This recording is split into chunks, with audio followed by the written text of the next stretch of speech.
सबसे ज़्यादा जो सवाल इस टाइम पर मेरे से पूछा जा रहा है वो ये है कि जेड प्लांट की ग्रोथ को कैसे बढ़ाना है, जेड प्लांट की केयर कैसे करना है, जेड प्लांट का जो तना है उसको कैसे मोटा बनाना है। तो मैं आप लोगों के साथ में हर बार जो वीडियोस शेयर करती हूँ आप प्लीज़ उनको देखिए और उनमें जो मैं खादें आपको दिखाती हूँ वो खादें आप डालिए। फिर आप देखिए आपके भी जो जेड प्लांट है आप देखिए छोटे छोटे से पॉट में मैंने इनको लगा रखा है और ये कैसे जंगल की तरह फैल रहे हैं, कितने ज़्यादा ये बड़े हो रहे हैं।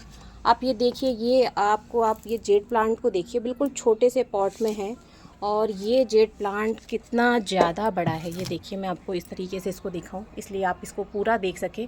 ये देखिए, और इसमें जितनी भी आपको ये जो रेड रेड कलर की ब्रांचेस दिख रही हैं और आपने जेड प्लांट लगा रखा है तो आपको पता होगा कि ये जितनी भी रेड कलर की जो ब्रांचेस होती हैं, जो नई ब्रांचेस होती हैं, उनका कलर इस तरह से होता है। जो पुरानी ब्रांचेस हो जाती हैं उनका कलर जो है थोड़ा सा भूरा हो जाता है।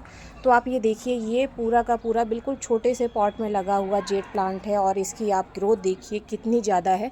तो मैं कौन सी खाद अपने इन जेड प्लांट्स में लगाती हूँ वो मैं आपको बताऊँगी। तो वीडियो को लास्ट तक ज़रूर देखिएगा और इसकी केयर किस तरीके से रखना है, किस जगह पे इसको जो है हमें रखना है, वो सब भी आप ज़रूर जान लीजिए, जिससे आपका जेड प्लांट जो है ग्रोथ नहीं करेगा बल्कि आप कटिंग कर कर के लगा कर थक जाएंगे और आपका जेड प्लांट जो है बढ़ता ही चला जाएगा। तो सबसे पहले मैं आपको दिखाऊंगी खादें कि आपको कौन कौन सी जो खादें हैं अपने प्लांट में डालनी है। तो सबसे पहले आप ये जो खाद देख रहे हैं, ये देख रहे हैं आप वर्मी कंपोस्ट। हमें गोबर की खाद अपने इस जेड प्लांट में नहीं लगानी है और उसके पीछे का देखिए मैं आपको कारण बता दूं कि जब आप गोबर की खाद डालते हैं तो बहुत सारी वीड जो है हमारे प्लांट में उग जाती है और इसकी वजह से हमारे प्लांट की जो ग्रोथ है वो डिस्टर्ब होती है। तो हम इसको डालेंगे जो कि है हमारा वर्मी कंपोस्ट। इसकी जगह पे आप जो है लीफ कंपोस्ट का यूज़ कर सकते हैं या फिर आपने किचन कंपोस्ट अगर बनाया है तो आप उसका यूज़ कर सकते हैं। लेकिन मैं गोबर की खाद नहीं यूज़ करती हूँ तो मैं आपको भी कहूँगी कि आप गोबर की खाद की जगह पे इन तीनों खादों का यूज़ आप कर सकते हैं। अब ये है हमारी दूसरी खाद। मैं आपको सारी खादें अभी बता रही हूँ कि हम कौन कौन सी खाद इसमें डालेंगे और कितनी मात्रा में डालेंगे, ये मैं आपको वीडियो में आगे बताऊँगी और किस टाइम पे और कितने दिनों के बाद डालना है वो हम आगे बात करेंगे। तो ये है रॉक फॉस्फेट। अगर आपके पास में रॉक फॉस्फेट नहीं है तो इसकी जगह पे जो है आप केले के छिलके का पाउडर यूज़ कर सकते हैं। तो आपको जो है दोनों से बिल्कुल सेम रिजल्ट मिलेंगे। लेकिन जब आप रॉक फॉस्फेट ये जो पाउडर मैं आपको दिखा रही हूँ ये आप एक बार लगाते हैं तो एक महीने में आपको केवल एक ही बार डालना होता है। लेकिन केले के छिलके की अगर आप पाउडर बनाकर डाल रहे हैं तो आपको महीने में 2 बार उसका इस्तेमाल करना होगा। और इन जितने भी प्रोडक्ट्स मैं आपको बताऊँगी अगर आपको चाहिए होगा तो मुझे कॉमेंट में लिंक लिखिएगा, मैं आपको इनका लिंक भी जो है साथ में दे दूँगी। अब ये है हमारी तीसरी खाद जिसको कि हम कैल्शियम पाउडर के नाम से जानते हैं। अगर आपके पास में कैल्शियम पाउडर नहीं है तो आप इसकी जगह पर जो है आप चूना यूज़ कर सकते हैं, आप इसकी जगह पे चॉक यूज़ कर सकते हैं। अगर आप अंडे खाते हैं तो अंडे के छिलके जो होते हैं आप उसका यूज़ कर सकते हैं। बहुत सारी हमारे पास में कैल्शियम की वैरायटी हैं, उनमें से आपको जो मिल जाए वो यूज़ कीजिए। तो इसको भी जो है हमें महीने में एक बार इस्तेमाल करना होता है जिससे कि हमारे प्लांट की मजबूती बढ़ती है और ग्रोथ बढ़ती है। साथ ही साथ हमारा प्लांट जो है अंदर से स्ट्रॉन्ग बनता है, क्योंकि कैल्शियम की कमी की वजह से ही प्लांट्स जो हैं वीक हो जाते हैं। तो ये पाउडर आपको महीने में एक बार ज़रूर से डालना है।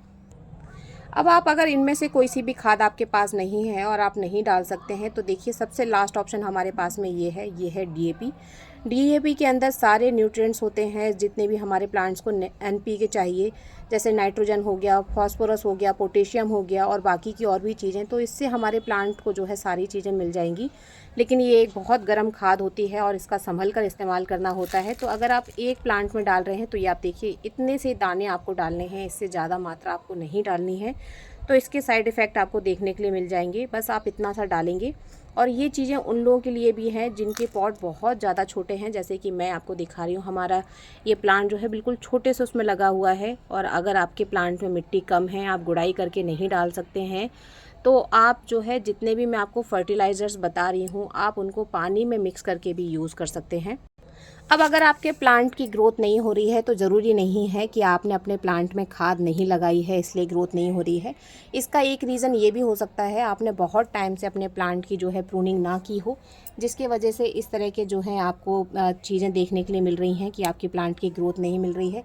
जितनी ज़्यादा आप अपने प्लांट की कटिंग करते हैं उतनी ज़्यादा जो है इसमें नई ग्रोथ होती है। तो अपने प्लांट की टाइम टू टाइम कटिंग ज़रूर किया कीजिए। जितनी ज़्यादा आप इसकी पिंचिंग और प्रूनिंग करेंगे उतना ज़्यादा आप देखेंगे इसमें नई नई ग्रोथ होगी और इसी के साथ जो है प्लांट को एक अच्छा शेप भी मिलता है। तो इसकी प्रूनिंग और पिंचिंग ज़रूर कीजिए। दूसरी बहुत ज़रूरी चीज़ ये होती है कि प्लांट को सही लोकेशन पर ना रखना। हमारा ये जो जेड प्लांट है फुल सनलाइट वाला प्लांट है, चाहे जितनी भी धूप हो इसको आप धूप में ही रखिए। ये धूप से ख़राब नहीं होता है बिल्कुल भी। आप इसको 4 से 5 घंटे की 6 घंटे की अगर आप धूप दे रहे हैं तो आप देखेंगे कि इसकी ग्रोथ जो है बहुत ही ज़्यादा अच्छी और बहुत ही ज़्यादा जो है सुंदर आपको देखने के लिए मिलेगी। छोटे छोटे से पॉट में ये आप देखिए मैंने प्लांट्स लगा रखे हैं। हमारे इस प्लांट को जो है ठोस मिट्टी बिल्कुल भी पसंद नहीं होती है। हमारे प्लांट को एकदम से पोरस सी मिट्टी चाहिए। तो आप इसके लिए एकदम पोरस मिट्टी बनाइए जिससे कि इसकी जड़ें अच्छे से फैल सकें। और अब जो है हम इनमें जो हमने खादें बनाई हैं वो हम डाल देते हैं। जितनी खादें मैंने आपको बताई है एक एक करके मैं इसमें डालती हूँ। तो हमने अपने प्लांट की गुड़ाई कर ली है। गुड़ाई करके ही आपको खाद को डालना है। तो इसमें जो है 1 से 1.5 मुट्ठी के करीब हम खाद डाल देंगे और मैं वर्मी कंपोस्ट डाल रही हूँ। अब इसके बाद में जो दूसरी खाद है वो हम आधा चम्मच के करीब कैल्शियम पाउडर डाल रही हूँ, ये देखिए। और इन सारी खादों को जैसा कि मैंने आपको बताया है कि आप पानी में मिक्स करके भी डाल सकते हैं। और यहीं आधा चम्मच के करीब मैं इसमें रॉक फॉस्फेट डाल रही हूँ। अब इन सारी खादों को हम अच्छे से मिक्स कर देंगे और मिक्स करने के बाद में इसमें टाइम होगा पानी डालने का। तो पानी डालने के लिए मैं आपको बताऊं कि आपको हर 15 दिन में एक बार जो है अपने प्लांट में ह्यूमिक एसिड डालना होता है। ह्यूमिक एसिड डालने से प्लांट की जो ग्रोथ है बहुत अच्छी होती है। मैं अपने सारे प्लांट्स में जो है महीने में 2 बार जो है ह्यूमिक एसिड का यूज़ करती हूँ जिससे इनकी ग्रोथ बहुत ही ज़्यादा अच्छी हो जाती है। अब आप अपने प्लांट में अगर गुड़ाई नहीं कर सकते हैं, कोई टूल इसके अंदर नहीं जाता है, तो जैसे कि मैं कर रही हूँ उस तरह से नहीं आप कर पा रहे हैं, तो जो 1 लीटर के करीब पानी है आपको वो लेना है।